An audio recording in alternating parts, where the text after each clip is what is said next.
trying to keep up. Yeah.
Okay, good morning, everyone, and welcome to today's webinar on innovative technologies in orthopedic surgery. I see that we have up to over 200 people with us, and we really appreciate all of you spending your Saturday morning to attend this webinar. My name is Darren Tay, and I'm a senior consultant and deputy department head of orthopedic surgery, Singapore General Hospital. Today, we have an exciting program for all of you. We've lined up a panel of experienced and talented speakers who will introduce and showcase some of the latest advancements in our practice in the management of orthopedic conditions, be it from more routine surgeries such as knee and hip replacements, all the way to very complex conditions such as when we deal with tumors, trauma, or situations where bone loss is present. Good results require accuracy, precision, and personalized tailored surgery in order for us to achieve the best results for our patients. So over the next hour and a half, we hope to share with you some of the challenges that we face in our practice and how we've developed techniques as well as the use of technology to overcome these challenges. We will also have some time at the end of each presentation to answer some of your questions that you may have around these topics. Don't worry if your questions aren't answered immediately, because we've also tailored some time right at the end of all the 3 lectures to answer your questions. So there is a Q&A box or option at the bottom of your screens, and we request that you type all your questions in there, and we will certainly aim to try to answer as many of them as we can. So before we begin, I'd like to thank the staff of the SGH Patient Liaison Service, the Postgraduate Medical Institute, and the Musculoskeletal Science Division for putting this webinar together. And so without further ado, I'd like to invite our first speaker, Dr. Henry Sohano. He is our senior consultant in the department and with a subspecialty in the musculoskeletal tumor, as well as an interest in the 3D printing. So may I invite Henry to start his presentation? Thank you. Thank you kindly, Darren. Morning, everyone. Thanks, everyone, for coming on Saturday morning, spending a bit of time with us. I'm just going to share my slide.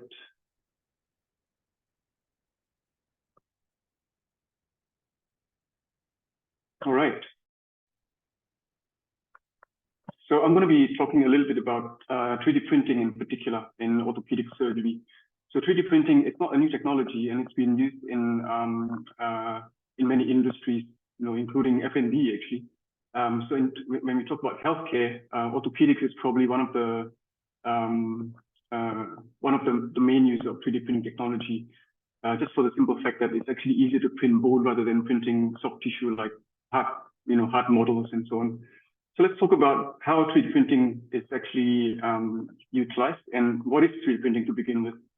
Now, traditionally, when we create objects, when we manufacture objects, it's actually done by subtractive manufacturing. So subtractive manufacturing is where you have a block of material, be it aluminum, stainless steel, or titanium. And that block of material is actually grounded down to the shape that you want. So if you see that little diagram there, you can see that a little spherical object, a ball, is actually created by removing objects. 3D printing works the opposite way. So 3D printing is additive manufacturing. And what that means is the object is actually created by laying down material one layer at a time, one on top of the other. And obviously, you can see from the diagram, one of the major advantages, you waste less material, because you're not really subtracting any material, you're actually adding material as you go. And as a result, it becomes more cost effective. And the other thing that's very particular about 3D printing, it actually allows you to create very complex geometries that is otherwise not feasible or possible with things like CNC machining and that kind of thing. So in orthopedic surgery, how do we actually utilize this technology? So we normally use our patients' advanced imaging like CT scans or MRI scans. And the file that we use is called a DICOM file. Now that file is actually not printable. We cannot print directly from a CT scan. So that needs to undergo a process called segmentation. Now, segmentation is basically you're trying to select which area of the CT scan you like to print. So when you say, for example, you CT scan someone's thigh, for example, you'll get everything. You get the bone, you get the muscle, you get the nerves and blood vessels. Now, if you're interested in the bone itself, you need to actually tell the software, look, I just want to concentrate on the bone. I want to print out the bone and forget all the other soft tissue parts. So that's called segmentation. And this is probably one of the most tedious parts. And it's also one of the most important parts, because if it's not done properly, you'll end up with a non-accurate bone model, which is not so useful to use as a rehearsal model. So after segmentation is done, you actually need to splice that file. It's called an STL file. It slices into multiple layers, because the printing actually starts at the bottom layer and goes all the way up. And only then you can start printing the bone model. And as you can see, the resulting model it's usually a life size, the 1-to-1 scale of the patient's bone. Now, in orthopedics in particular, so we use 3D printing for a couple of things. The most common thing that we use it for is for preoperative planning, and we do surgical rehearsal on the bone model as well. Now, the advantage of this obviously is you can do it in a controlled environment, and it's a lot safer because you do your trials on a bone model rather than the real patient. The other thing that we use 3D printing for is we use it for creating intraoperative adjuncts, such as bone cutting jigs. Bone cutting jigs is basically guides for your saw blades, so they actually cut very precisely. Then some of the more advanced stuff is you 3D print prostheses and implants. And not to forget, it's a very useful education tool, which I will get into a bit more later on. Okay, so what is periodic planning? So periodic planning is where you actually perform all your surgical planning and like a simulation surgery before the actual date of surgery. So it's probably easy to take an example. So I've got a case here. This is a patient that had undergone a total knee replacement a few years back. And unfortunately, the patient had a slip and fall and sustained a fracture. If you see this diagram here, the patient sustained a fracture just below where the total knee replacement is. Now, if there was no implant, this case would have been pretty straightforward. You put the bones together, you put a plate and screw it to fix the fracture. Now, because of the presence of the total knee replacement implant, a lot of the real estate of the bone is actually taken up by the metal implant. And that will actually make fracture fixation a lot more challenging because you don't have enough real estate for your screws. So the advantage of being able to rehearse this pre-operatively, you can actually plan which, number one, which plate you're going to use, where should you put your screws through, which trajectory, and so on. And you can see the picture on the left bottom there. It's us rehearsing the actual surgery. The second picture is us choosing the implant. Now, not implants fit everyone, and sometimes you have to use implants that are made for different regions of the body to fix certain fractures. So the other advantage is you can actually start pre-bending your implant to contour it to the patient's bone and to be very precise. Now, that plate that has been pre-bent then will get sterilized the day before surgery. And during the surgery, you don't have to waste time bending your implant and so on. And this in terms, of course, cuts down surgical time. It cuts down blood loss during surgery and also reduces the exposure to x-rays because we use x-rays during surgery. And, you know, obviously, the main aim of all this, obviously, is to improve patient outcome. That's the whole point of all this. Now, the other thing that 3D printing is used for in orthopedic surgery is to create adjuncts for surgery. So I'll give you an example here. I've got an example of a bone cutting jig. So what is a bone cutting jig? Again, a bone cutting jig is actually a guide to guide our saw blade to make very precise bone cuts. Now, traditionally, bone cuts are made sort of freehand, actually. So in even the local context, you know this word called aggravation. So you kind of agar. You look at your pre-operative imaging, you look at your MRI scan, CT scan, you do your planning, but the actual bone cut is actually done by somewhat estimating your angles and so on. Now, this obviously requires a lot of expertise, a lot of experience in part of the surgeon, and it does carry with it some margin of error. So the use of a cutting jig, you can actually pre-plan your bone cuts before surgery, and this minimizes any error. little video running there. And this is a patient of ours. This patient has a big bone tumor at the back of the knee. So pre-surgery, we actually plan where to make the bone cut to avoid blood vessels and nerves. And then we create this thing called a cutting jig, which I happen to have one. And I'll show you a bit close up later on, that little cutting jig there. Yeah, now the cutting jig actually fits on the patient's bone very precisely, only in one spot. So you need to use only landmarks to create the cutting jig.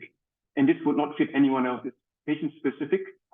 And it's a one-time use. So after you use it, you actually discard it. So the material we use to make these obviously has to be able to be sterilized. So we normally use a biocompatible resin. Yep. Of course, the other thing that we utilize 3D printing in is to create 3D printed implants. Now, what is the advantage of 3D printed implants? In surgery, there's no one size fit all, so to speak. Everyone is different. Everyone has different anatomy shapes. They have different sizes. So the ability to create custom implants for patients individually actually has been shown in multiple studies out there. It will increase the stability of implants and in turn will improve the patient's outcome. Now, these implants obviously has to be able to biointegrate, meaning that it has to be able to integrate with the patient's bone. So a lot of these metal 3D printed implants, they have actually this lattice, kind of like a scaffold structure where the bone can grow into, allowing more secure fixation in the long term. Because if the patient's bone doesn't integrate with the implant, no matter how how fancy, how strong the implant is, eventually it will fail. So that's one of the key to actually allow biointegration. There's a lot of research and development out there to improve this biointegration. Now, the last thing I want to touch on is education. Education is very important. So we have a lot of young budding surgeons coming up, and traditionally we used to practice surgery either on a cadaver, or we actually practice. I don't like to I don't like to use the word practice, but we actually have to follow our mentors, our superiors in actual surgery and learn from there. Now, the advantage of having all these patients' bone models with different diseases, you can actually do practice runs, and you can actually share bone models into institution as well. So, for example, we have a difficult case that we have a 3D model of the patient's bone. We can actually share with different institutions, so different institutions can actually learn from it as well. And again, in the literature, it's been shown to increase performance in surgeons and also to foster rapid learning. Now, the other thing that is very significant and very useful is actually patient education. Now, often you have patients coming to your clinic and you need to discuss with them the surgical plan. You open up your computer screen, you show them the MRI scan, the CT scan. And it's often very, very difficult for patients to kind of grasp what is actually going on, because when you scroll through this MRI and CT scans, you're actually looking at a two-dimensional image, and you kind of slice back and forth, up and down. But it's very hard for them to kind of visualize what's actually going on. So to be able to print patient's bone model, you can bring it to the clinic and you have a better discussion with the patient. And this is important because patients are more empowered. They understand what they're going through and what is the surgical plan, what's going to happen to them. And in turn, patients are able to make better informed consent, which is very useful. Okay, now I'm going to stop my share screen and I'm going to just show you this slide here, the bone cutting jig. What is this all about? Yeah. Okay, so I'm going to stand up for this one. So this is that bone model. You see, this is a patient of ours. Again, this patient has a big tumor at the back of the knee. You can see there. So this is the knee joint. This is the thigh bone, and that's a huge bone tumor there. Now, traditionally, we'll use your saw blade, and you make your cut. Now, the problem is at the back of the knee, as you know, all the major blood vessels and nerves are running at the back of the knee. So if one angles the saw blade just slightly off, you can actually end up injuring blood vessels and nerves. So with the advent of 3D printing technology, we are able to create this thing called a cutting jig.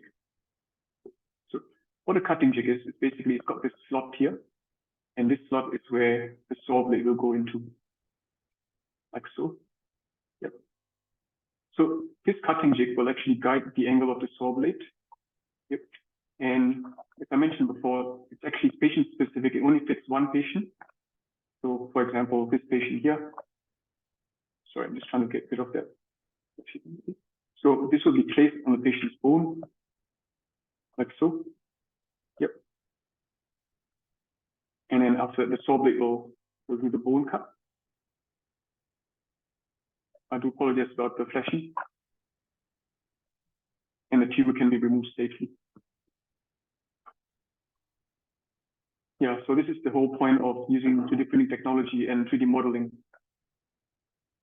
So yeah, so I hope that was a useful brief introduction to 3D printing in orthopedic surgery in particular. But 3D printing is actually used in many different specialties in surgery and medicine. So things like ENT, even in cardiology, in cardiothoracic surgery, plastic surgery, and so on. Right, so I hope this little introduction was informative, and I will pass it on to my colleague, Dr. Suraya, who will talk about some of the more advanced technologies as well, and I will take any questions.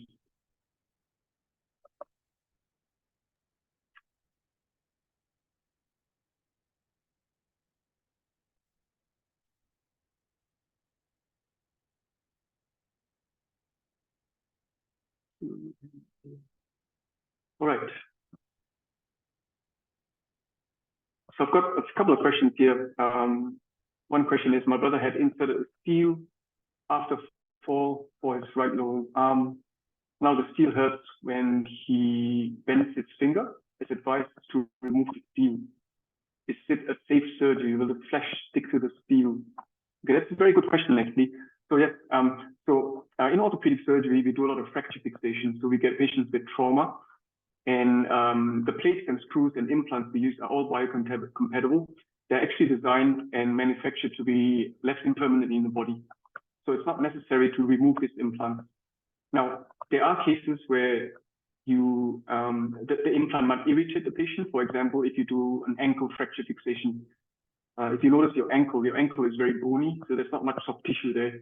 If you compare to your thigh has a lot of muscle, so it kind of protects the skin from the underlying implant. If it's around the ankle, sometimes it can be a bit irritating, and sometimes, yes, you do have to remove these implants. Is it a safe procedure? Now, it's not as safe as the index surgery. Now, the reason being is you actually have to go through scar tissue. Now, you have to open up the wound again, and you go to scar tissue. And when you go to scar tissue, this is where you are more likely to injure nerves and blood vessels because everything is kind of scarred up together. Now, will the implant stick? Will the soft tissue stick to steel? Not really. Usually, it is quite easy to remove. Okay. So moving on to the next question.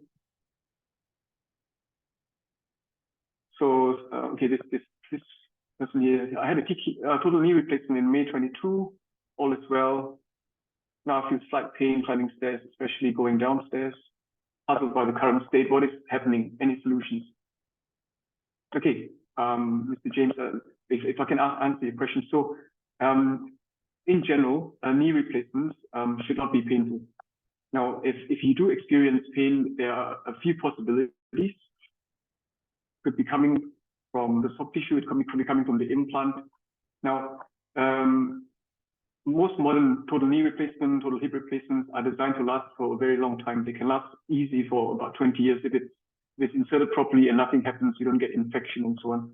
When someone has pain, of course, the most worrying thing is whether or not someone has infection. So that needs to be ruled out. So I would probably suggest that you see, if possible, you see your surgeon to get it checked up properly. And if there's no infection, there's other things that can cause pain. It doesn't have to be necessarily related to the implant itself. It can be your tendon, for example. You can have things like tendonitis, and things like that. Yeah. So get it checked out properly, and I'm thinking it will be okay. All right. I'll probably take this one last question.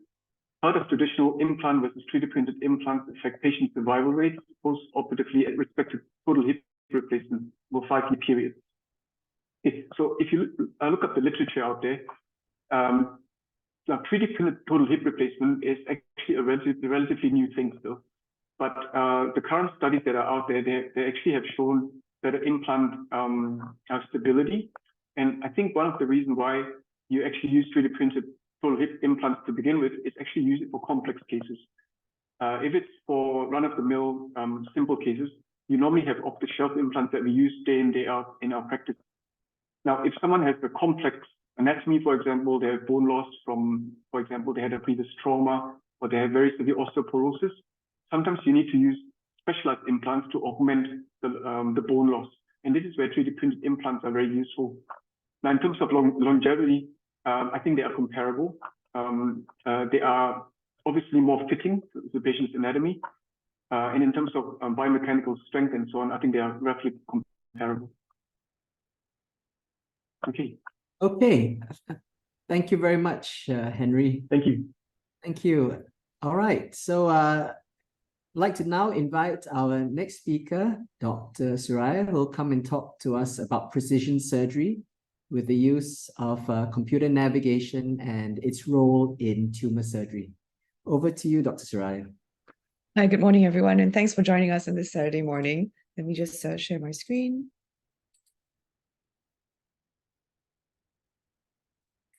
So I'll be talking about how computer navigation is changing orthopedic tumor surgery. I'm a consultant at Singapore General Hospital, and I subspecialize in orthopedic oncology, which means that I resect bone tumors like Dr. Henry does, and as well as soft tissue tumors in the arms and legs.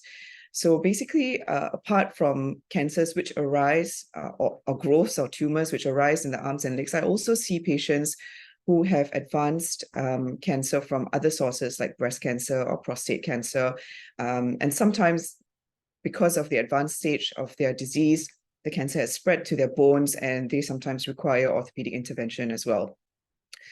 So I'll give a brief overview of computer navigation in surgery in general.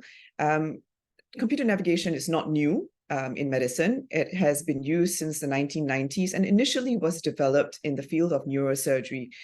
Obviously, the brain is a very complex structure, and there are a lot of things that you don't want to damage while you're doing surgery. So computer navigation enabled the surgeons to very precisely identify the areas which they needed to work on, and to also keep to safe margins and not injure things that they didn't want to injure.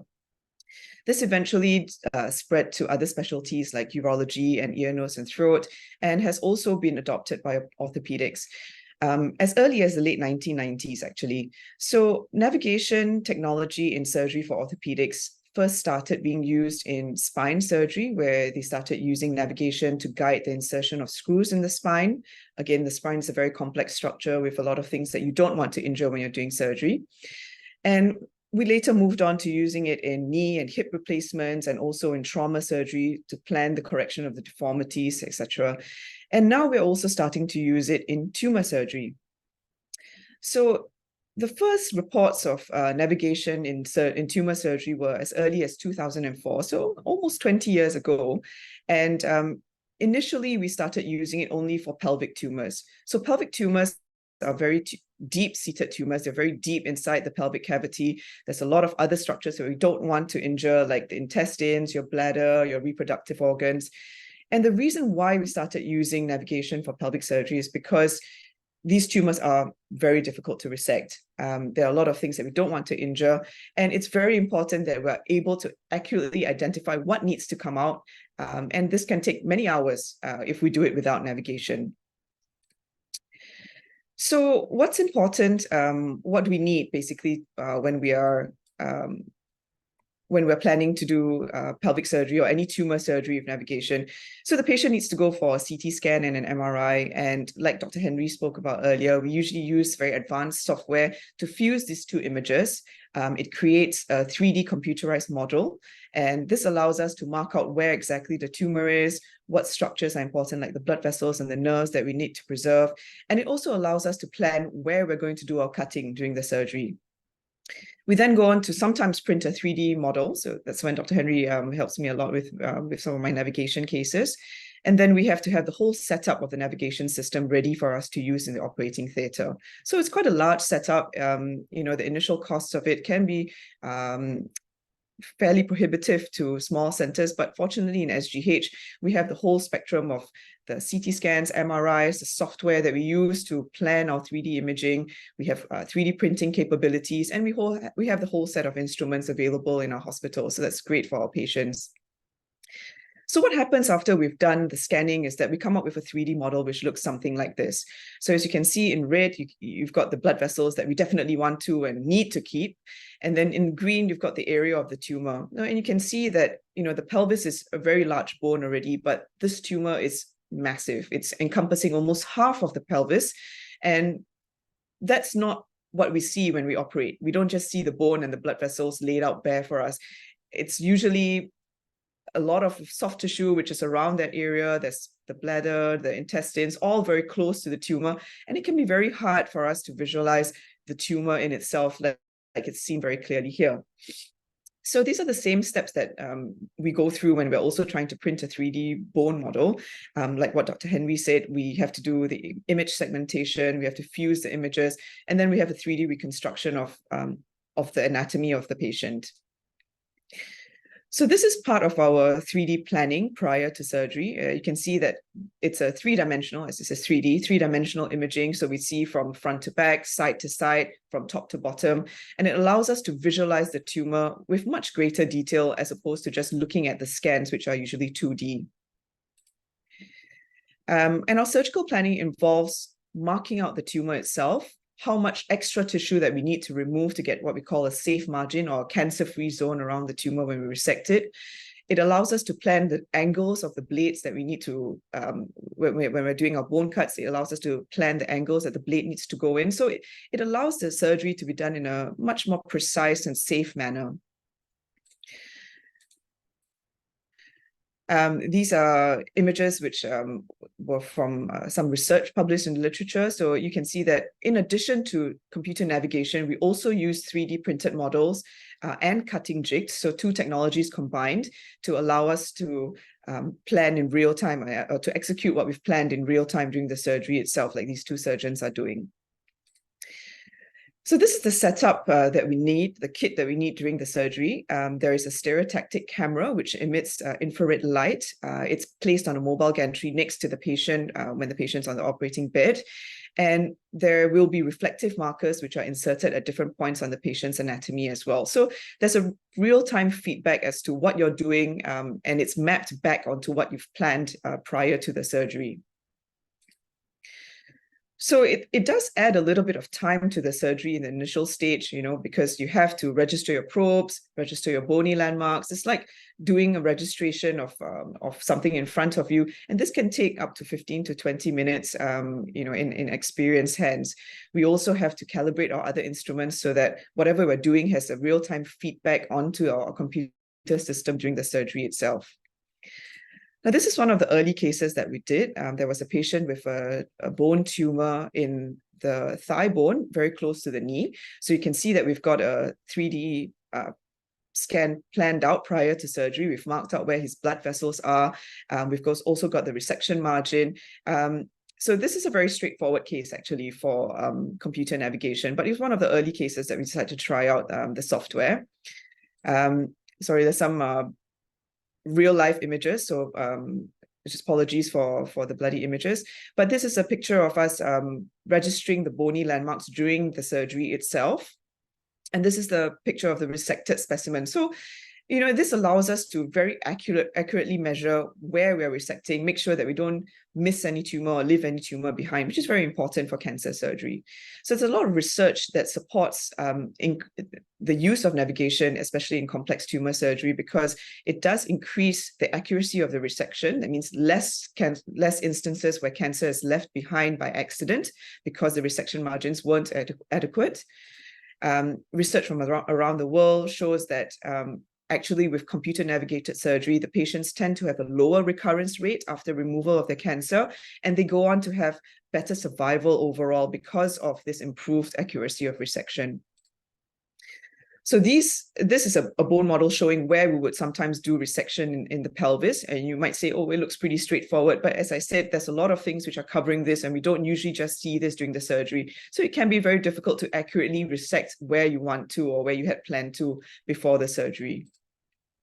This is a very typical kind of pelvic tumor that we see. You can see it's very large, it's destroyed a lot of the bone. And again, it can be very difficult to visualize this when there's blood in the field, when the patient's skin, muscle, soft tissue, intestines, and everything else is covering the tumor. These again are some images of how the surgery is done with computer navigation. You can see that the vital structures are all laid out and protected, and this allows us to very accurately plan where we're going to do the cutting. Again, some images of the surgery and the setup using computer navigation. So as I said, the advantages of using computer navigation are that the resection accuracy is enhanced. That means there's a less reduced chance of us leaving any cancer behind. It enables us to preserve as much functional tissue as we can so that the patient doesn't lose unnecessary muscle. He doesn't lose his function, is able to get back to his previous functional status as much as possible. And it's useful as well when we need to preserve the joints nearby. Also, we need to have very precision cuts if we're using custom printed implants. And that's when Dr. Henry also comes in on board to assist with our cases when we need to. It does add a little bit of additional cost to the patient because of the additional images or the additional equipment that needs to be on standby. Initially, it does add a little bit of preoperative time, but over time, as we do more and more cases, this actually speeds up our resection because we know exactly where we're going to cut. We don't have to do any guesswork during the surgery. And it does take some time for our surgeons to get up to that level of skill where they're very proficient in it. So there is a steep learning curve. So there's a couple of cases that I'd like to show as well. These are joint cases with Dr. Henry. So another patient with a very large tumor at the back of the knee. You can see it on the x-rays here. This is the large tumor. And this is a CT scan of the tumor. You can see that it's really very large. In fact, at some points even larger than the patient's bone itself.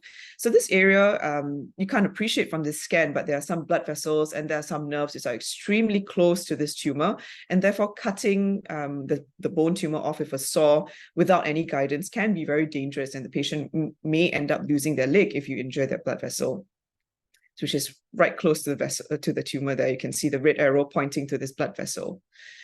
So this is a 3D printed bone model, which we printed pre-op so that we could visualize the tumor better.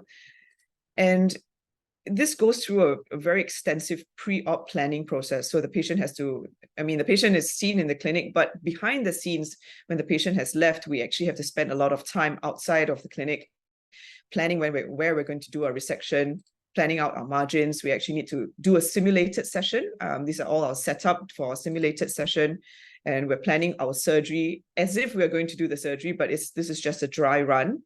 We map out all the points that we're going to resect. We plan where we're going to position our cutting blades. So it's all very precise and very little room for error.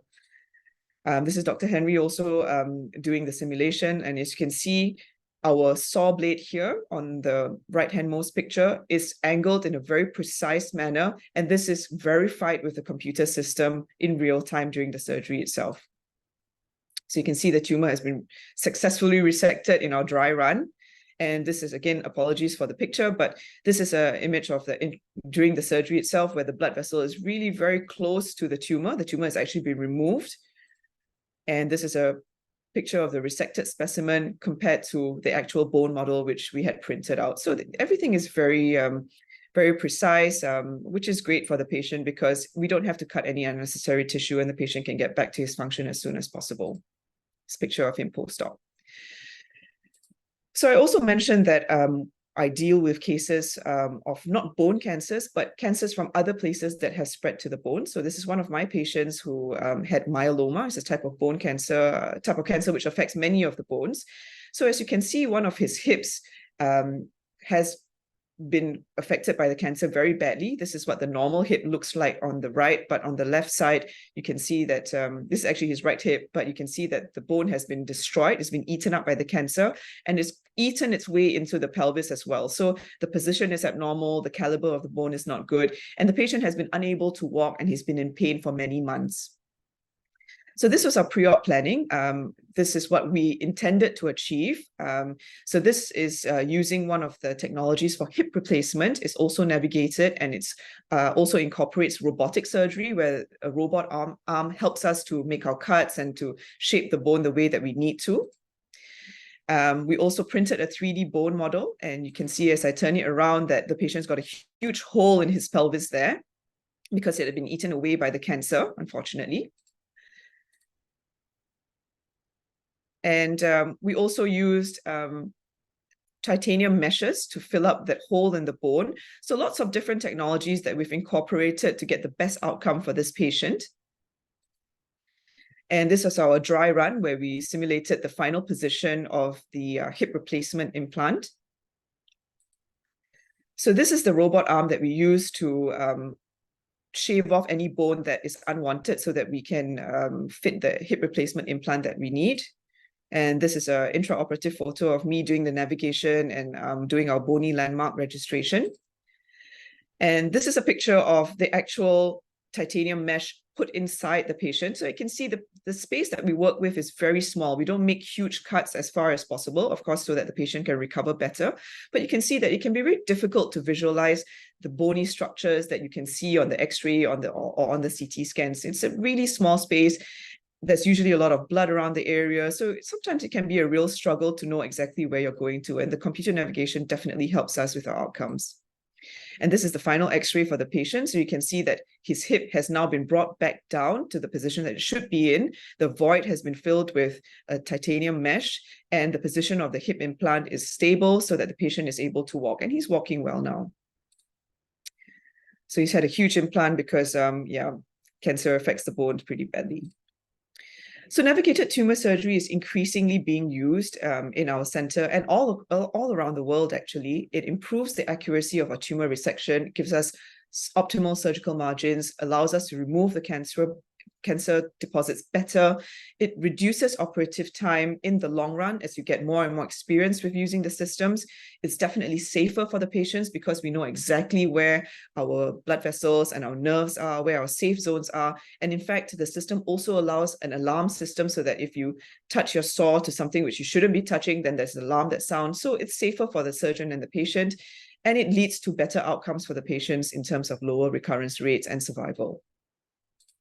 So thank you for listening. I'm happy to take any questions. And if you guys have any questions, you can also email me or follow me on my social media for further information.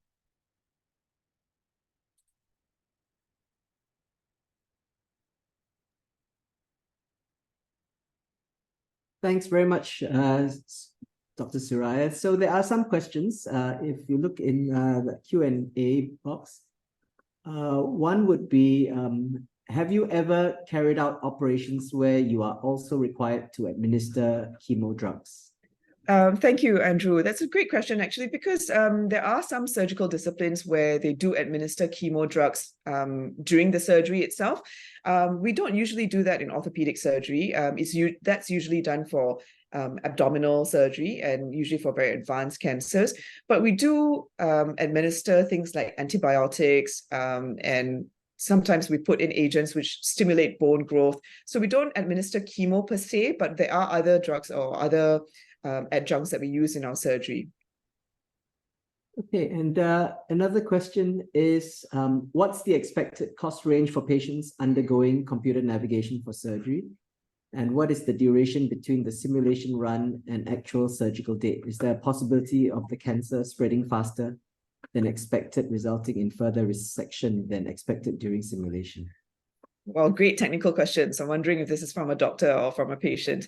So expected cost range, you're right, there is an additional cost to the patient. So usually they will require an additional scan, a specific scan that's got the correct requirements for the computer navigation software, and that can add up to about $4,000 to $5,000. There are some consumables, for example, like the probes and the special the receivers that need to be picked up by the computer navigation system, and that can add probably another couple thousand. But there are a lot of tangible and intangible benefits despite this additional cost.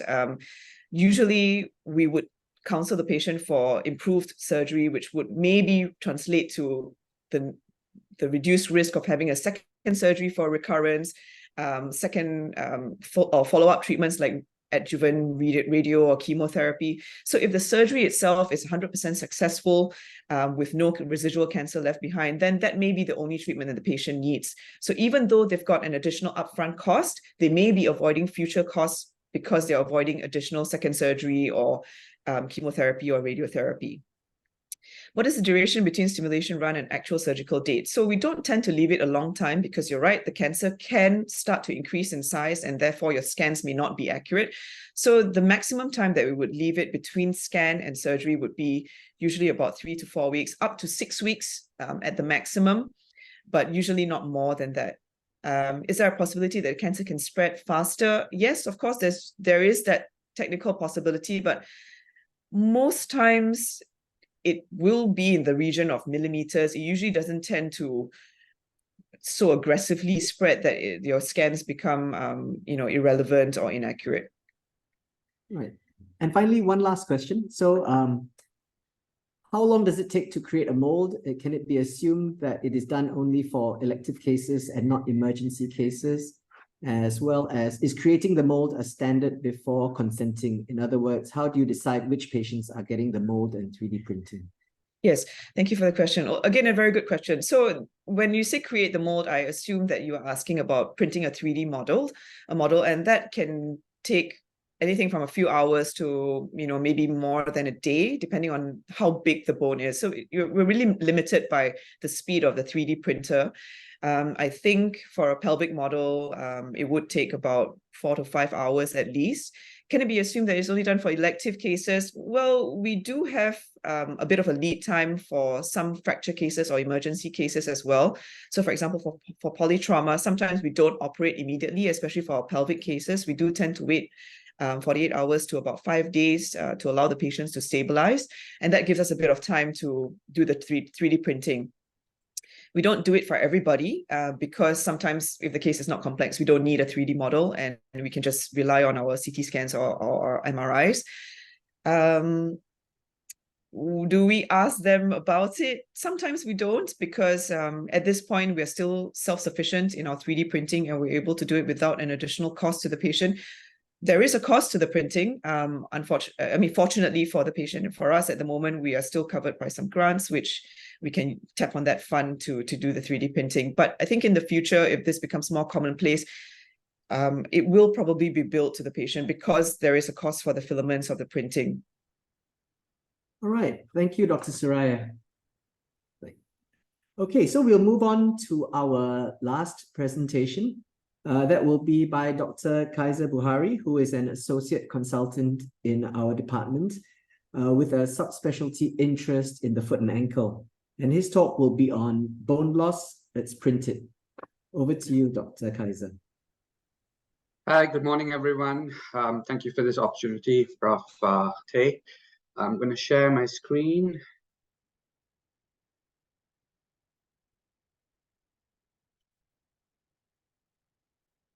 All right, so just a little bit of introduction about myself. I am Dr. Kaiser Buhari. I have a first degree in engineering, and I specialized in tissue engineering, and I worked for a year before I went into medical school.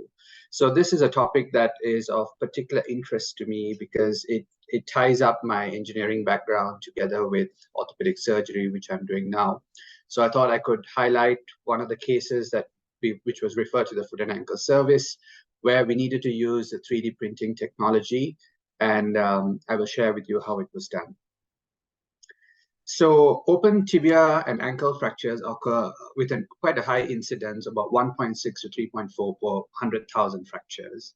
And there's always a high risk of developing fracture-related infections. And this is something that we always worry about when patients develop osteomyelitis. And as a result of this, the bone may not heal, and then this gives rise to a condition known as non-union, which is quite challenging for us to deal with.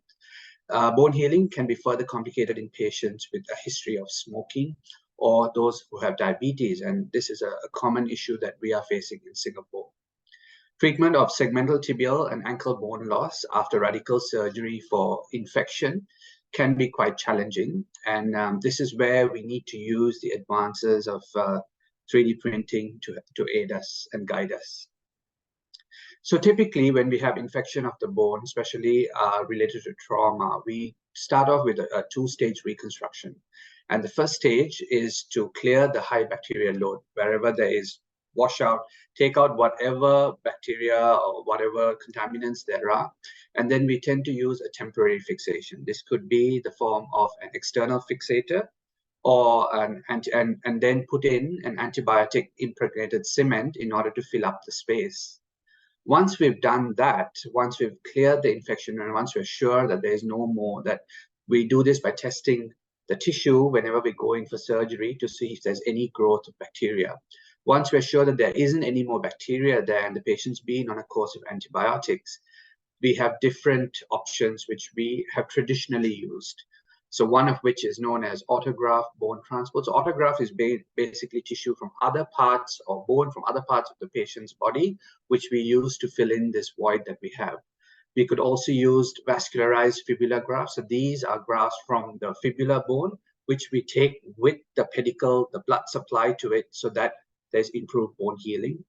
We can also use massive corticocancellous bone grafting, and these are typically allografts, which means we are taken from another human being, and then we get it sterilized, we get it treated, and then we fill in these bone blocks into where the gaps are. Or we get our plastic surgery colleagues to help us with osteomyocutaneous flaps. These are huge flaps involving skin, muscle, as well as bone.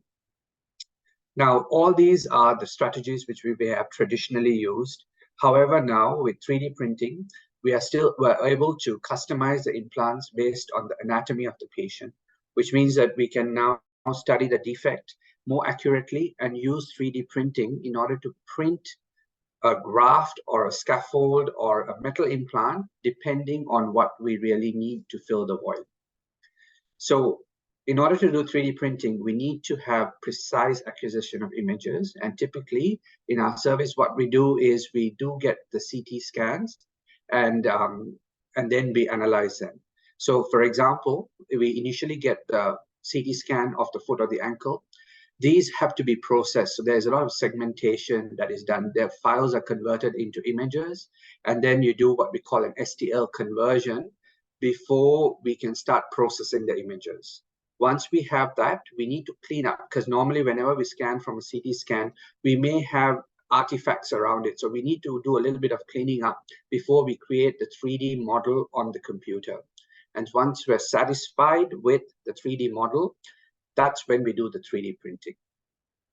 And often in foot and ankle surgery, we might scan the opposite limb so that we may be able to use the intact limb to accurately reconstruct the bone defect with the other.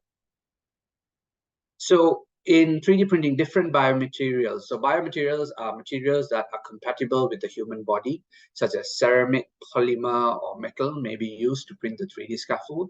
So like Dr. Henry had mentioned earlier, the 3D printing process. So we can use the metals, the polymers, or the ceramics. They undergo the 3D printing process, and we can get it created in whichever structure that we want to, whether it is a polymeric scaffold, a metallic implant, or a scaffold, or a ceramic scaffold, which is ideally used for bony integration. Once we have these scaffolds in place, we can use cells to be impregnated into these scaffolds so that once we fill in the defects, the bone can remodel. So the advantages of 3D printing of these scaffolds for the bone defects over traditional techniques being the autografts, which means from the human body, or from allografts, is that there's no restriction in the quantity. We can print as much as we want to. There's a cost to it, but then we're not restricted with how much we can have. There is no donor site morbidity, which means that we are taking tissue from another part of the patient's body. We'll have to do surgery at 2 different locations, and then the patient may have pain and some restriction of function as a result of that. They're also able to do early weight bearing, especially when we're using metallic 3D printed scaffolds. there's a decreased risk of infection. This is common when we are using allografts. Although they're treated, there is always a risk of infection being transmitted from another human to us, as well as the body not rejecting it. And then there's also studies that show with the 3D printed scaffolds, there's also a decreased risk of non-union. So this is the future of 3D printing, where you're having bioprinting technology. So not only are we creating a scaffold, but now they're looking at incorporating living cells and growth factors, which can be printed right into the scaffold, and then before we put it into the patient. So I believe that this would be the next generation of 3D printing and where we're all headed to in the future. So I would like to quickly discuss a case. This was a gentleman who was referred to us. He was 56 years of age. He was a smoker, and he also had poorly controlled diabetes. So right off the bat, we know that he's got two big risk factors for infection as well as non-union. So the patient had a relatively atraumatic injury. He was just standing, he tripped, and then he had an ankle fracture. These were his x-rays that were done initially, which showed that there was a bimalleolar fracture, a medial malleolar fracture, as well as an ankle fracture over the distal fibula. This was a CT scan which was done, which also showed that there was a small posterior fragment. So it was a relatively straightforward case, but we were dealing with a patient who was a smoker as well as who had diabetes. So he did undergo surgical fixation of the ankle, and he was kept non-weight bearing, and he was discharged when he was fairly stable. However, he returned to clinic 8 weeks post-surgery. He has not been compliant to the non-weight bearing instructions that we had given him. And he was found to have a left lateral ankle wound with the metal exposed. And when we did the x-rays, what we saw was that the wound had broken down, and the x-ray showed that the metal plate that we had put over the medial side of the ankle had actually fractured. And the entire implant had shifted. The entire ankle had shifted as well. So now we had an exposed wound. We had what we were worried about was infection here. So we had to go in and do a removal of the implants. The wound had to be debrided. And then we applied what we call a negative pressure dressing, commonly known as a vacuum-assisted closure dressing. And unfortunately, when we sent the tissues for culture, we found out that the patient had a bacterial growth. So MRSA was there, and then the patient was treated on antibiotics. He underwent multiple debridements, and once we thought that the wound was adequately clean, we got the help from our plastic surgery colleagues to get a free flap done. And however, 1 month post-discharge, we noticed that there was increased osteolysis. That means that the bone was starting to break down around the fracture site. And also there is some evidence of infection, such as osteomyelitis, infection of the bone. Patient was admitted again. He had an MRI scan, which suggested that there was septic arthritis of the ankle, with also a deep-seated collection and osteomyelitis of the bone. We did a CT scan for him, and it showed that there was medial subluxation. That means the entire talus is moved medially, and there was significant bone loss as well. The image on the right is a 3D model of the CT scan that we had done. So the patient underwent multiple surgeries again to wash out and then the ankle, and also to make sure that we're clear of all the infection that we have. So we did a stage 1, as I mentioned before, where we did a debridement. We inserted a cement spacer, and we put on a temporary external fixator. So this is a ring external fixator that we put on in the patient. We avoid where the fracture is. Because of infection, we don't want to put in any implants over where the infection is. So we put in an external fixator, which is away from the infection site, so that we can wait until the infection clears before we do a definitive fixation. So these are the x-rays after we had put on the external fixator. And then we did a CT scan, which showed that post-frame fixation, there is improved alignment of the tibio-talar joint. So the ankle joint is more congruent now. And our plan eventually was to do an ankle fusion surgery for him. But now we're going to deal with the big question is, how are we going to deal with this bone defect?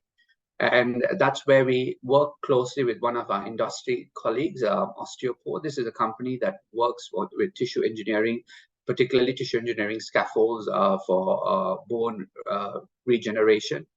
And so they use a patented technology where they use polycaprolactone tricalcium phosphate. This is used to create the 3D scaffold. So this is just a quick video from them showing how the scaffold is printed. And this is the scaffold that was printed for us. So the scaffold needs to provide mechanical support to resist any external forces, and we would like it to remodel with time so that it is replaced with bone. And the scaffold needs to be biocompatible, and at the same time, it needs to have adequate porosity. That means the holes on the scaffold should be of an adequate size where the cells can move in and then regenerate and form new bone. So this is the 3D printing of the scaffold, which they did for us. So this is a tibia that they printed using the patient's CT scan. And then they have put in the scaffold to see how exactly it fits in. And this is another image which shows how it fits in with the talus, which is in yellow, and then the tibia, which is in green, and in white is our 3D scaffold, which they printed for us. The graft has to be, the scaffold needs to be sterilized, and it's typically done using gamma radiation before they pass it to us during the surgery. So in order for the bone graft to be incorporated and for healing to take place, there are three things that we commonly look into. One is osteoconduction. So this is where we have the bone graft, which acts as a scaffold.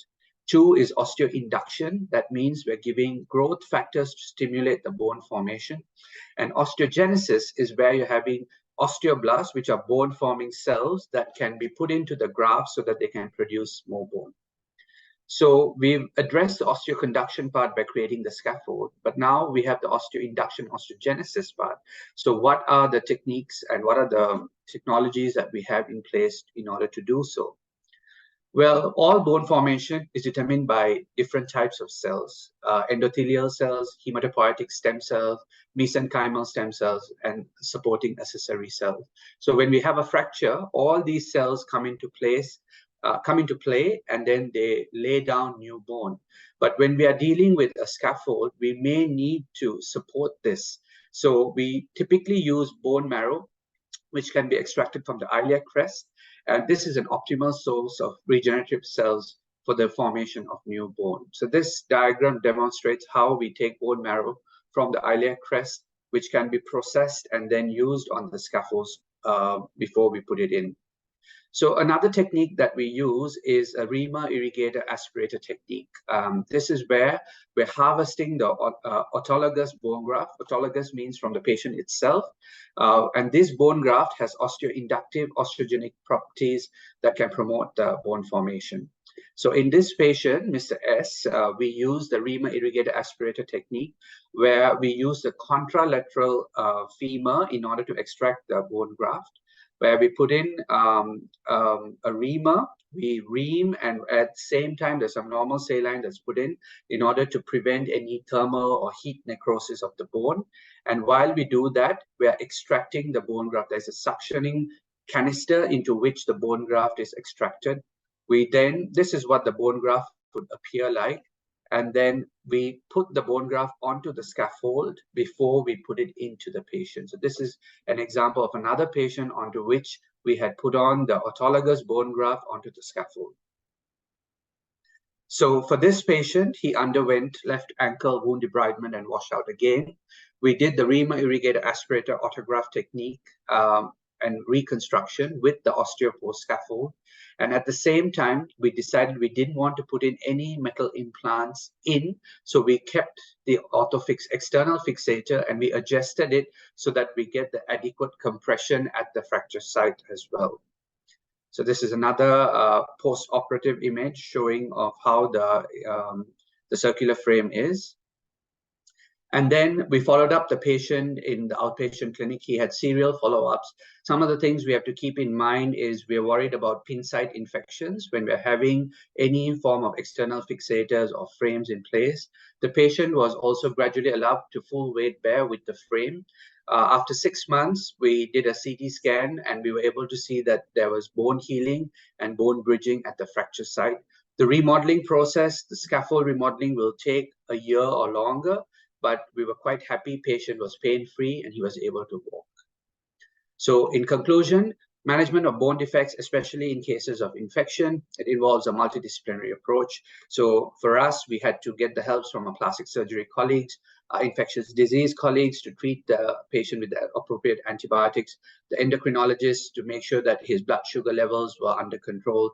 We needed the help of our nurses to do the diabetic education, smoking cessation education, as well as management of the wound and the pin sites. We needed the help of the podiatrist in order to adjust his footwear accordingly. We needed the physiotherapist to help us with the partial weight bearing and gradual weight bearing with the frame in place. So it's definitely not just an orthopedic surgeon who's working on these complex cases, but we have to work as a team. And this was a classic case where we all had to work together in order to achieve a favorable outcome.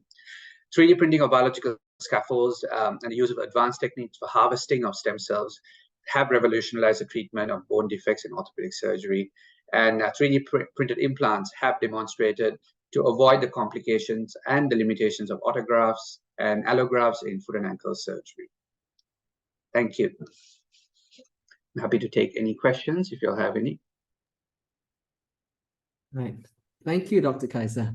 So we do have a question. It says, hi, Dr. Buhari. Thank you for sharing. With regards to 3D printing for bone grafts, is there a possibility for this technology to be conceptually applied to the soft tissue regeneration and recovery?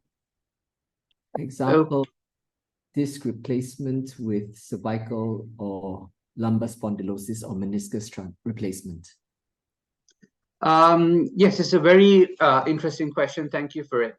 So from the lab that I worked in previously, they did use 3D printing and tissue engineering for tendon work. So it has been used in soft tissue regeneration. I do know that there are some companies who are looking at meniscus replacements as well, using these polymeric scaffolds. So I definitely think that there is a lot of potential. With regards to spine surgery, not so much for the replacement of the disc, but more so with spine fusion, they have used the scaffolds in order to create a suitable bone block for the bone fusion. I know this because that was my final year project when I was an engineer, where we used the scaffold for spinal fusion. With regards to the replacement of the disc, I'm not aware of any studies so far, but for meniscus, I have read about articles where they're using the polymers in order to recreate the meniscal defects that they have. Right. Okay. So we've actually had quite a lot of very interesting questions that were asked, and hopefully we were able, the panel was able to answer most of them. Certainly there will be, okay, so another one is meniscus replacement with printing technology. Can it help? Yeah, so we don't do it over here yet, but I believe our sports service might be able to look into it in the future. But I'm not aware of any companies in Singapore right now that does it. But there is a lot of, I do believe that there is a lot of advantage to it. Okay, great. Well, while we're waiting for any other questions to come in, I'd like to thank the wonderful panel for sharing their innovations in their practice, how they have used thinking out of the box and technology to help our patients, especially those with very complex medical problems. Certainly, we are dealing with very difficult situations occasionally, and these adjuncts to our traditional techniques or conventional techniques do help us to perform better surgery, to deliver a better product for our patients.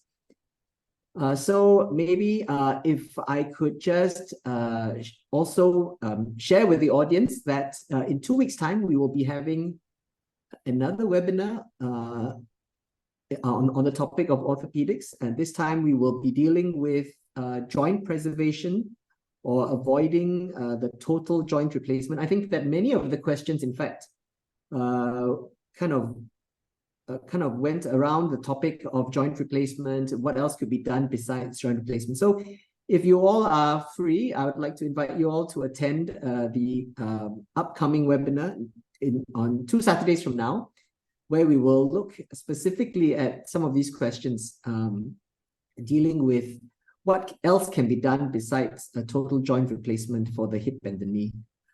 But once again, I'd like to thank Dr. Kaiser, Dr. Suraya, Dr. Henry for sharing their thoughts and their practices, and I'd like to thank the audience and the participants. Let me see how many of all 362 of them who have kindly shared their morning with us. I hope you all have benefited and learned something new. Again, we will share the email that if you have any further questions, at the end of this webinar, we will share the email that you can reach out to us, and we will be glad to get back to you. Prof. Darren, I think that's the question.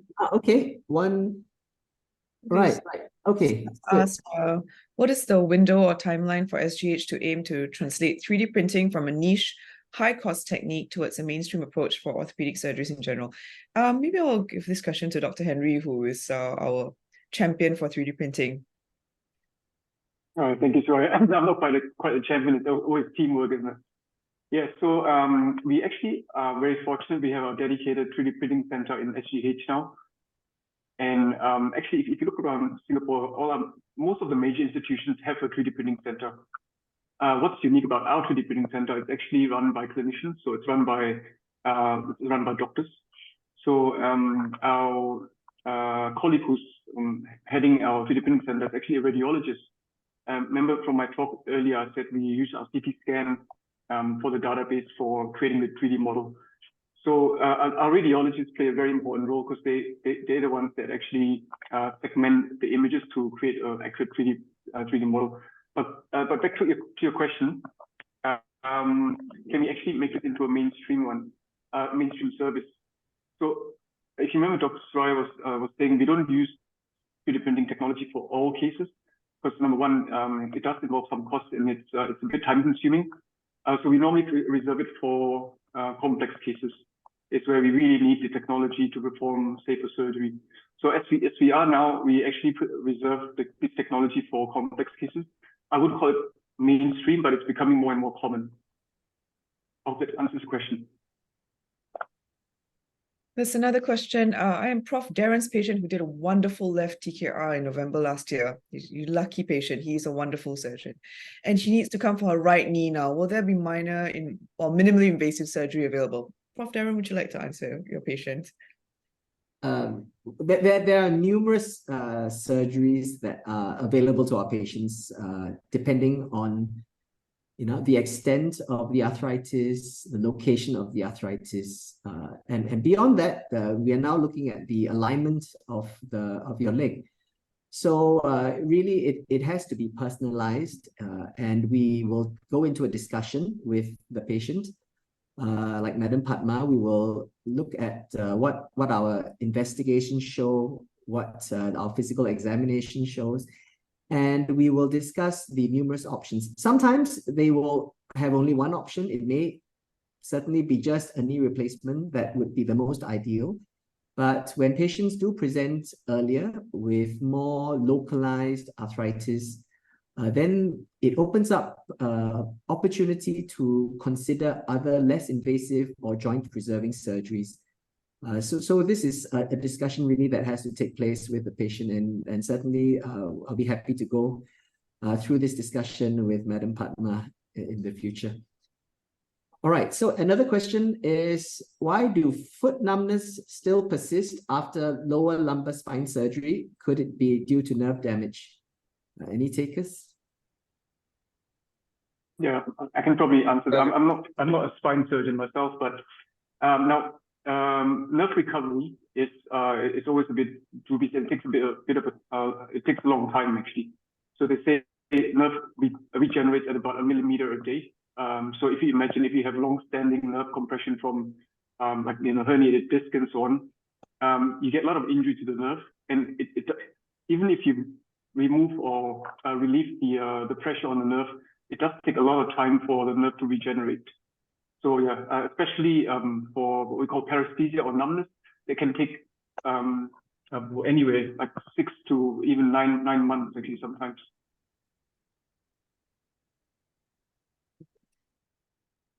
Okay, another question. So this question comes from another participant. I had recent implants in foot, legs, shoulders from 2021 to 2023. Good to okay, it's not really a question, it's a comment. It's a very nice compliment. Excellent speakers who spoke very clearly with excellent visual examples. Thank you for your compliments, and thank you everyone. All right, so maybe we'll just wait for 1 or 2 more minutes if there are any questions. But once again, just like to thank all the participants who have spent their Saturday morning with us. We hope you have found it insightful, beneficial, whether it's just from a curiosity point of view, or maybe it's some to help you in deciding, what needs to be done for your own personal conditions. But definitely, we are happy to take questions out of this forum.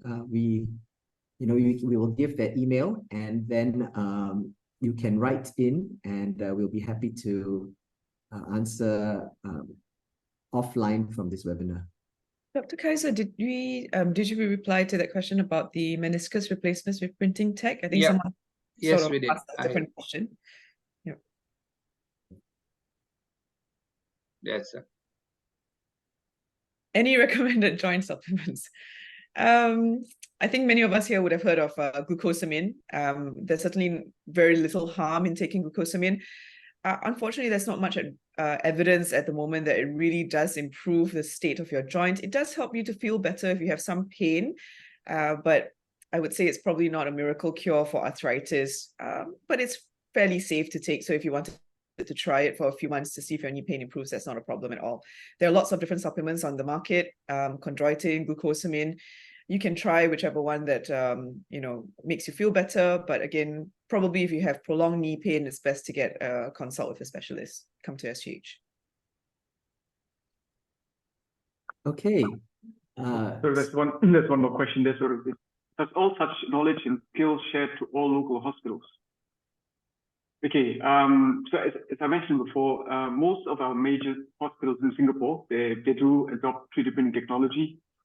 Not all hospitals, but most major hospitals do. But I would say each hospital has their own niche, so to speak. So because we actually send our surgeon for overseas training for subspecializing. Like for example, Dr. Kaiser is for an ankle surgeon, Dr. Suraya, myself, we are tumor surgeons, and Professor Darren is an adult reconstructive surgeon. So we all actually branch out into our subspecialty.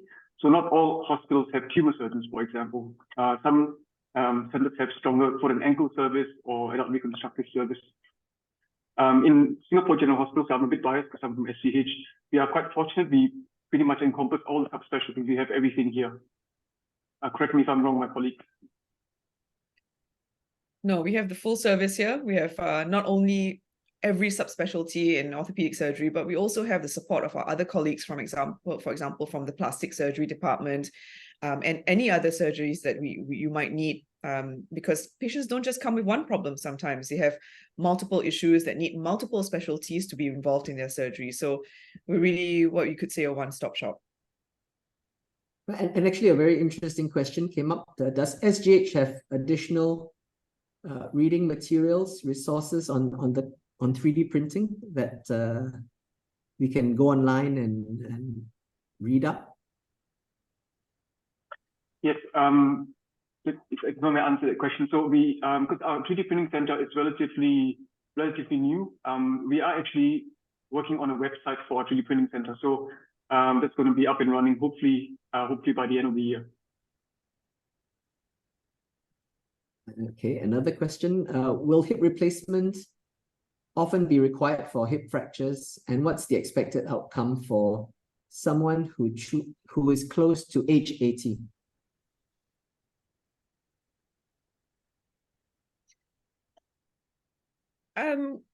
Again, that's not such a straightforward answer to question to answer, because actually we really need to look at the x-rays. But in general, some sort of surgery will be required for hip fracture, whether it's to fix the broken bone back together, or it's to replace the part which maybe cannot be fixed. So usually, yes, some surgery will be required. Expected outcome is we want to try and get the person back to their pre-morbid status, meaning how they were before they had the hip fracture. So if they were walking, we want to try to get them back to their walking state. And if they were in the wheelchair already, it's mainly for pain relief, but basically just to get them out of bed so that they're not lying in bed while they're waiting to recover for the next 2 to 3 months, which is not good for anyone, any age, especially if they're older. Someone close to 80, you'd think that, that's very old, but that's a fairly typical age of a patient that we see with a hip fracture in SGH.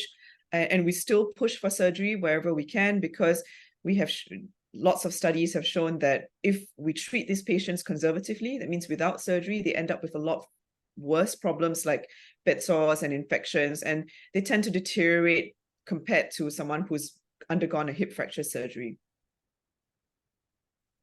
Right.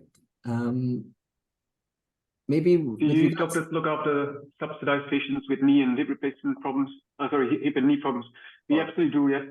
We look after all comers. We look after subsidized patients. We look after private patients as well. And this is a good question, actually. For young seniors with osteoporosis under treatment, is it advisable to use dumbbells daily? Now, when I counsel my patients about osteoporosis, I always tell them, you can take all calcium and all drugs in the world, but if you don't use your bone, you will lose your bone. So bone is one of those organs where if you don't use it, you lose it. If you look at astronauts who go to outer space, they stay in a space station for like 6-9 months. When they come back to Earth, they all will have a decreased bone density. And the reason why is obviously in outer space, there's no gravity, so there's no compression of the bone. So you need to use your bones, yes.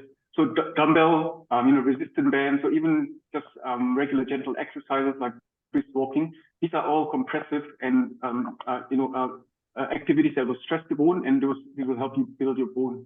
So yeah, that's very important. So dumbbells will definitely work. But for my lovely aunties out there, please don't start with 25-kilo dumbbells. Please just start with the 2 or 3 kilos. That's enough, actually. That's all you really need. You don't need to really exert yourselves too much. And I believe like yoga and Pilates can also help. So this is something that people can look into. Right. What about sunlight? Is sunlight important? Most of us are always working in the office. We never go out and get enough sunlight. So not enough sunlight, so we depend on the supplements for vitamin D. So sunlight is really important. Actually, with our population, Asian population, we have a lot of sun in Singapore, obviously, but we have a disproportionately high rate of osteoporosis. And there are a few factors for that. One of the reasons is because our diet is probably deficient in calcium and vitamin D. And vitamin D is not just from the diet or supplements, but you can get a lot of it from sun as well. So the recommendation by WHO is about 30 minutes, 3 times a week. Doesn't matter what sun, morning, afternoon, is fine. But you need to be out in the sun, and the sun needs to touch your skin. So a lot of Asian people, I think when we go out, we like to shield ourselves from the sun. So we wear these huge hats and then we wear long sleeves. So that's not going to work. So you need to let the sunlight touch your skin. And when the sunlight touches your skin, it actually helps to convert and absorb the vitamin D into your body. And that's really important in bone regeneration, making your bones stronger. And unfortunately or fortunately, absorption of vitamin D and calcium from the diet and from sunlight is much better than taking calcium. So I would recommend getting it from natural sources rather than supplements wherever possible. Another question. My husband tends to trip when walking. What does it mean? So I'll take the question. So it really depends. So the doctors will need to see him and speak to him. Commonly, what we see in the elderly could be a few things. It could be their spine. It could be a cervical spine issue where they've gotten cervical spondylosis. So they tend to be a little bit more unsteady on their feet. So they need to rule out that this is a cause, whether it has anything to do with the brain, whether he has any issues involving the brain.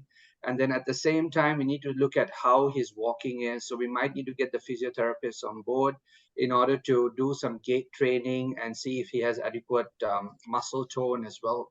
So it's very difficult to comment, but it is something that the doctors can assess and then decide based on after they speak to the patient and examine the patient.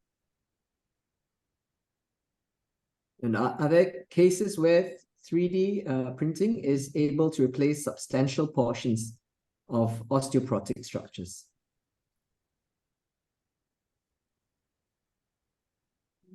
Yeah, so I think we did discuss a few cases where there was some bone loss. In my case, it was where there was infection, and then Dr. Suraya shared where there was tumor.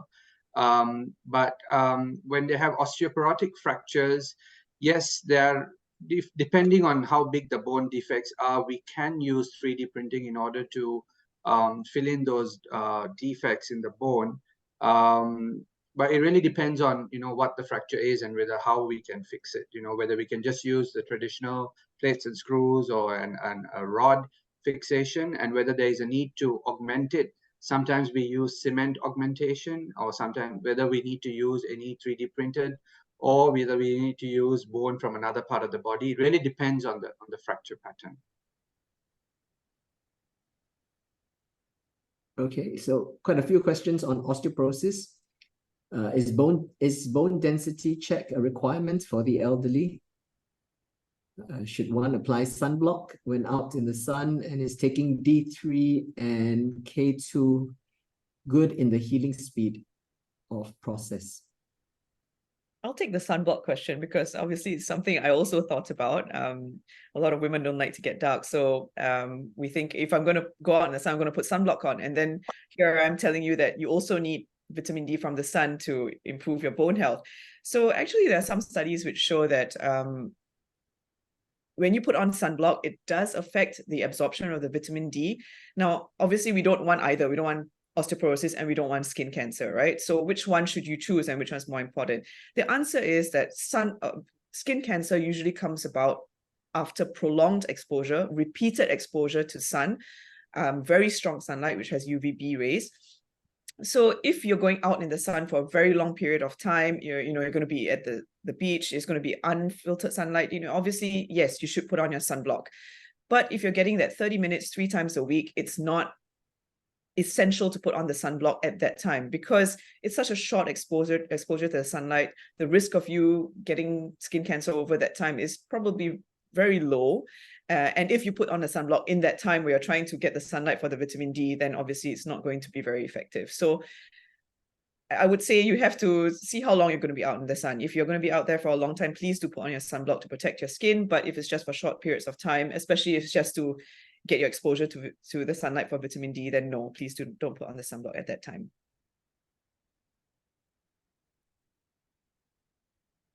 Okay, so how about bone density? Should we get it checked? Is it? All right. I'm happy to take that question. I don't think that it is a requirement that all elderly should have a bone density scan done. However, if the patient is at a higher risk of fractures, then we would recommend them to do a bone density scan so that we can see where they fall. Are they osteopenic or they're having osteoporosis, so that the treatment can be started in terms of medication and advice with regard to weight training, etc., can be initiated for these patients. So it's not part of where we say that all elderly patients 60 and above required to have a bone density scan.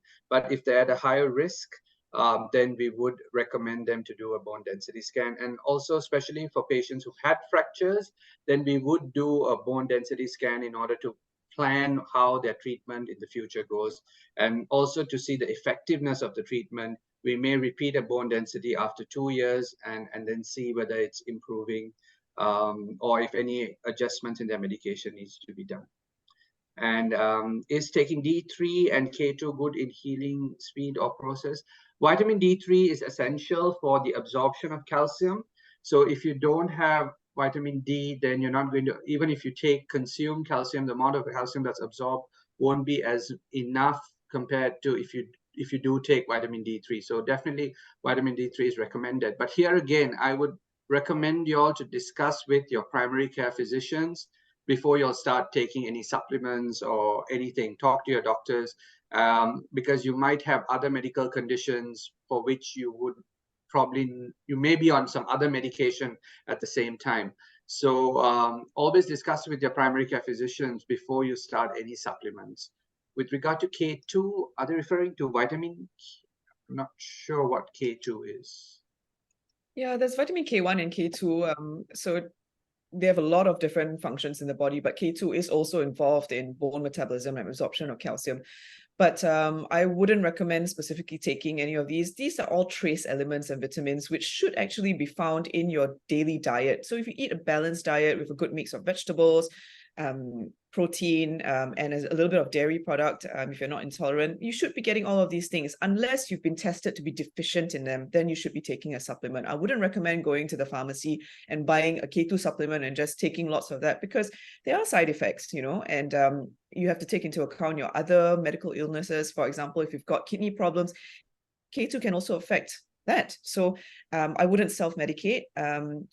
I guess multivitamins would be relatively safe if you don't go above the recommended dosage, because they're all in very low dosages. But if you were to specifically go and buy D3, specifically go and buy K2, number one, you may not need it. They're at high doses, you may not need it. And number two, it may be doing harm to you. So please always check with a medical practitioner before you self-supplement. Are there tests that we can do that someone who is interested in knowing their levels can do for all these trace elements? I believe there's definitely vitamin D levels that we do check in the hospital for all our osteoporotic patients, and lots of other blood tests for osteoporosis, including thyroid function, folate beta, lots of things. But K2, I'm not too sure. I don't think we routinely test for it. But if you have been identified as a patient who is at risk for having osteoporosis, then we will do a full checkup for you, including a bone density scan. And how do you know whether you're at risk? I mean, some patients come to my clinic and say, oh, I've got knee pain or back pain. Does it mean I'm osteoporotic? Probably not. But if you have a family history of osteoporosis, if you're a smoker, if you had previous osteoporotic fractures like wrist fractures or hip fracture or spine fractures, then yes, you might be at risk, and it's a good idea to get yourself checked out. Okay.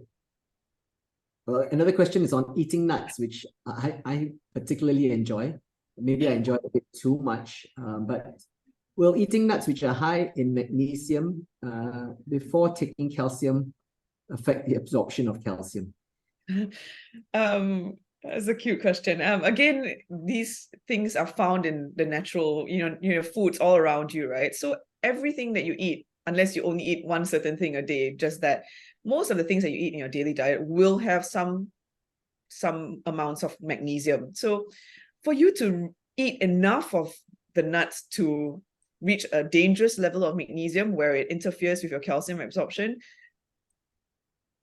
I think that's quite unlikely. I have never personally seen anyone who's eaten enough nuts that their magnesium levels have become abnormal. So I think if you generally keep to the idea of eating a healthy, balanced diet and not eating one particular food in excess, then you should be fine. But again, if you're very concerned about it, I'm sure your medical practitioner would be happy to do a blood test to check. Yeah.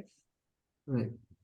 There was a question about specific timing, which of sun exposure, which I believe you mentioned that it really doesn't matter as long as you get some sun exposure.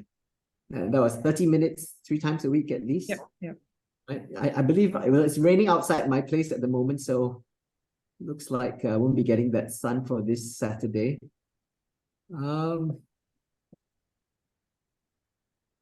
Let's see. Seniors doing yoga and stretching their back and spine, what are the don'ts to avoid injuries to the bones, the joints, the hip, and the wrist?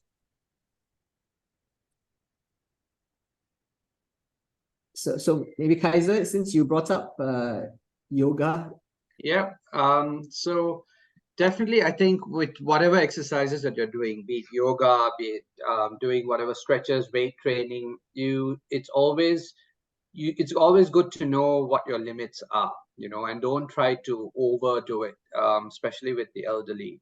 What my advice would be for, in particular, yoga would be there are certain poses that you would do which you may lose your balance. So always have a partner with you so that they can help support you, or your instructor can guide you with doing certain poses in yoga. With regards to stretching your back, and especially with doing weights at the gym, always be mindful of how much weight your body can carry. So, and start off with a lower weight and work your way up rather than starting with a higher weight, because that is what can give rise to injuries, especially amongst the youngsters. So that is something that I would strongly recommend. There was another question in osteoporotic, in an elderly, what would we suggest to strengthen your bones? So like we mentioned earlier, having a good balanced diet, some exposure to sun 30 minutes a day for 3 times a week, any time of the day, doesn't matter what time. And also having some weight training in the form of doing light weights, so you can get the 2-kilogram weights and do some light weights, some brisk walking, some yoga, Pilates. All this can help in menopausal ladies in order to strengthen their bones. And at the same time, they can be on calcium and vitamin D supplements. Again, talk to your primary care doctors who can start you on these medications. And based on your bone mineral density, there can be other medication that can be used, bisphosphonates and drugs as such. But again, they need to be started by a physician, and you need to monitor it over a period of time. I'd like to answer this question about, walking around for 30 minutes at lunchtime. Does it increase your risk of skin cancer? I think it's very difficult for you to find, for any of the doctors to find an answer which fits all. So the research that is in the medical world, it covers a wide range of people, from people who are very fair skinned to people who have a lot of melanin and who are darker. As we know, the patients who are very fair and patients who don't have much melanin, I have a fair amount of melanin, so I'm dark skinned. Patients who are very fair are at higher risk of having skin cancer. So this advice of having for having sunlight to prevent osteoporosis or to get your vitamin D, it's very difficult to have one piece of advice that covers all. The advice is little and often. So have a little bit of sunlight often so that your skin can absorb the vitamin D. So a lot of research has said about 15 minutes in spring or summer. Okay, so again, this doesn't apply to us because we live in a country where there's sun all year round. So some research has been carried out in a temperate climate where a white-skinned person has gotten sunlight for about 15 minutes in fairly strong sunlight. And that's supposed to have shown to increase their vitamin D levels. Can we translate that evidence to us? Does that advice apply to our Asian population in a country where there's sunlight all the time? It's very difficult to tell. So giving the patient advice that, if you go out 30 minutes for 3 times a week, is that going to increase your risk of skin cancer? Probably not, but it depends on your skin type, what kind of sunlight you're going out. Is it in noontime, very hot sunlight? Is it going to burn your skin? I think you have to adjust that based on what kind of patient you are, what kind of sunlight it is. Are you just walking around in shaded sunlight? So you got to be a bit sensible about it. So the guidance is little and often. So obviously, if you feel like your skin is burning, it's very hot, you're very light skinned, you shouldn't be out for that long, or you should be wearing sunblock. So I think it has to be on an ad hoc basis, tailor it to yourself. Okay. Talked earlier, so it's patient specific. Yes. Yeah. Right. So certainly there are a lot of questions that's still coming. A lot of it is centered around osteoporosis. And as one of the participants had mentioned, HPB does have a lot of resources on their website. And there are actually quite a lot of online resources as well. But if you ever are in the vicinity of an orthopedic doctor, take a time to pick his brains and ask all these questions. They're all very relevant as we age and as we are a growing population. Unfortunately, with our declining birth rates and our population, thankfully, they are living longer, healthier lives. Osteoporosis, good health, spine problems, knee problems, hip problems, all become very relevant. If we don't have them now, then we should be very grateful. And certainly, one thing that has not really been mentioned about osteoporosis, if I could just reinforce, is that it really is something that needs to be considered very early on when you're young, because it's almost like a bank where you're making these deposits. So you should, as much as possible, build up your bone bank, your own individual bone banks when you're in your young adulthood. Very often we neglect our health because of work commitments, family commitments. But it is important to remember that our own health is in our hands, and the investments that you make when you are much younger will pay dividends when you're elderly. So take the opportunity for the audience who are still in their youth to get out there and get all that weight-bearing exercises to keep in good health, and that will serve you in the long run. I think that there will be many more questions. Again, we will give you an email that we will invite you all to please ask your questions, and we will try to get back to you.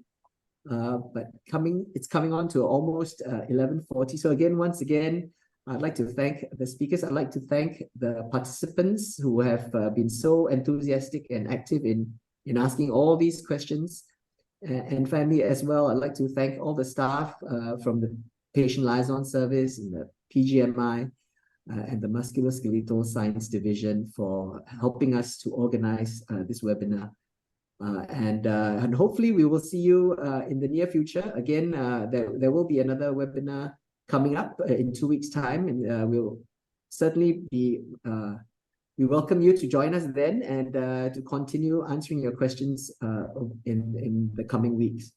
So thank you, everyone. Have a lovely weekend. Have a lovely Saturday and Sunday, and keep in good health. Thank you. Thank you.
you.